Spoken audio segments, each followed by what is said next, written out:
근래 베트남은 일본과 협력을 강화하면서 이들에게서 큰 투자를 받기 위해 노력하는 모습을 보여왔었습니다. 일본 또한 베트남을 운면적인 관계라고 부르면서 이둘의 사이가 굉장히 돈독해 보이는 모습을 보였죠. 무엇보다 일본은 베트남이 가장 선망하는 국가였기에 수많은 베트남인들이 이 둘의 화합에 박수를 보내며 언론 또한 대대적으로 일본과의 교류를 보도하기도 하였습니다. 특히 베트남에 방문하여 베트남 총리와 회담을 가진 기시다 총리가 정상회담 후 기자간담회에서 양국이 공급망 다변화, 인적 자원 교류, 베트남의 에너지 전환 등 신속한 경제 회복을 위해 협력을 강화하고 공사 중인 호치민시 지하철 2호선의 조기 완공과 국방 협력 확대에 합의했다고 전했는데요. 그런데 이 발언이 최근 베트남에서 떠나가는 한국 기업들을 저격하는 발언으로서 굉장히 큰 논란거리가 되었는데요. 특히 공사 중인 호치민시 지하철 2호선의 조기 완공은 과거 현대건설이 맡았던 사업으로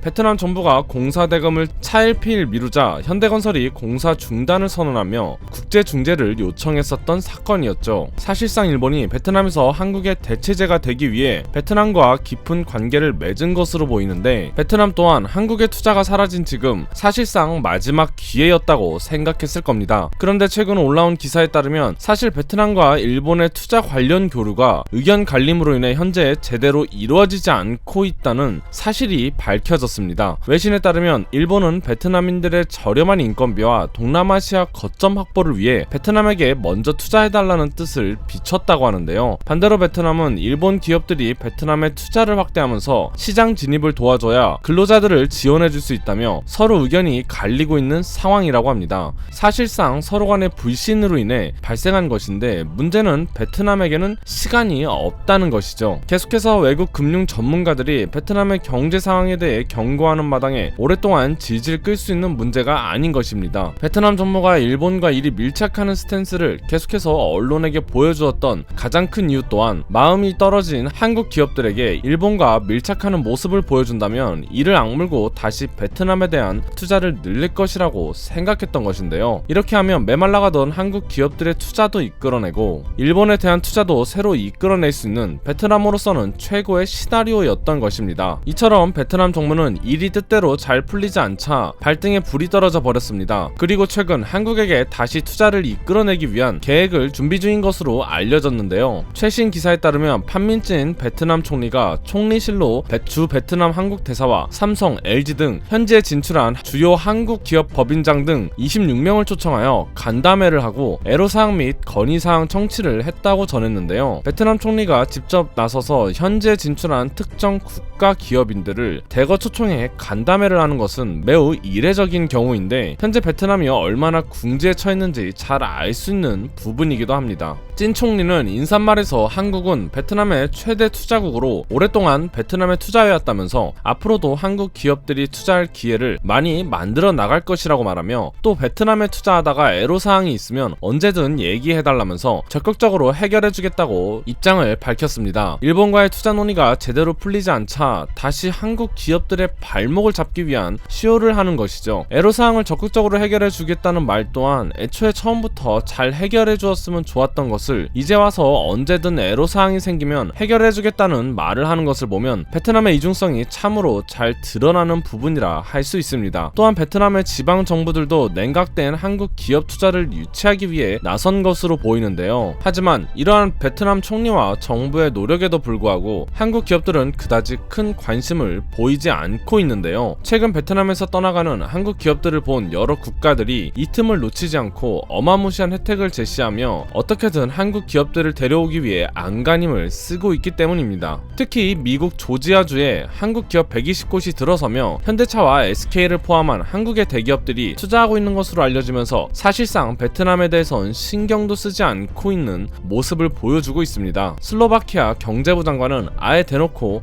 한국 기업들에게 파격 혜택을 줄 것이라며 호언장담하기도 하였죠.